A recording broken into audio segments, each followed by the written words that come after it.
Hello my lovely viewers, আমি পায়েল আর একটা mini blog নিয়ে তোমাদের সামনে চলে এলাম। এই এইটা হচ্ছে 23 তারিখ, মানে 23শে জানুয়ারির ভিডিও। সেদিনকে সরস্বতী পুজো ছিল। তো জানো তো, আমি চলে গেছিলাম আমার হাজব্যান্ডের অফিসে। তো ও বলেছিল যে এখানে খুব সুন্দর ফুল ফুটেছিল, ফুলের খুব সুন্দর বাগান তৈরি করা হয়েছে।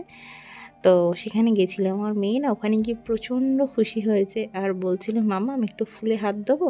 বললাম না বাবা, দিও না, তার কারণ কেউ দেখলে না এখানে খুব রাগারাগি করবে, এখানে সিসিটিভি ক্যামেরা চলছে, তুমি হাত দিও না। কিন্তু সত্যি মানে এত ভালো ওবিডিয়েন্ট বাচ্চা এইটুকু বয়সে হয় না। তো নিজের মেয়ের প্রশংসা নিজের মুখে করাটাও ঠিক নয় মা হিসেবে।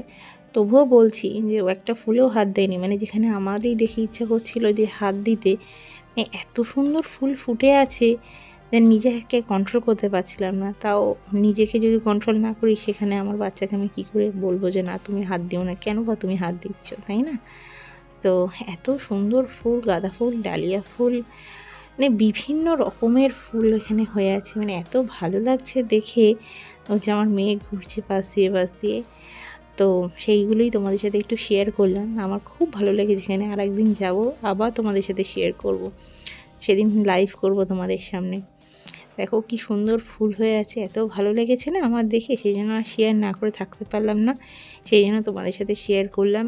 আর তোমরা কারা কারা এরকম ফুল ভালোবাসো? আশা করি সবাই ফুল ভালোবাসো। ফুল ভালোবাসেন এরকম মানুষ তো খুব কমই আছে। তারা কমেন্ট সেকশনে জানিও কারা এরকম ফুল ভালোবাসো। আর তোমাদের এখন তো শীতকাল, বাড়িতে সবারই মোটামুটি ফুল ফুটেছে, ফুল গাছ আছে, বা অনেকে ফুল ভালোবাসো, ফুলের চাষও করো বাড়িতে। তো কার কার এরকম ফুল বাড়িতে ফুটেছে অবশ্যই কমেন্ট সেকশনে লিখে জানিও।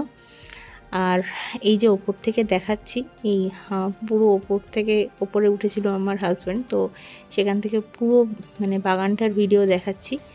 তো কেমন লাগলো অবশ্যই কমেন্ট সেকশনে জানিও। দেখার জন্য একটা ব্লগে, ততক্ষণ জন্য টাটা।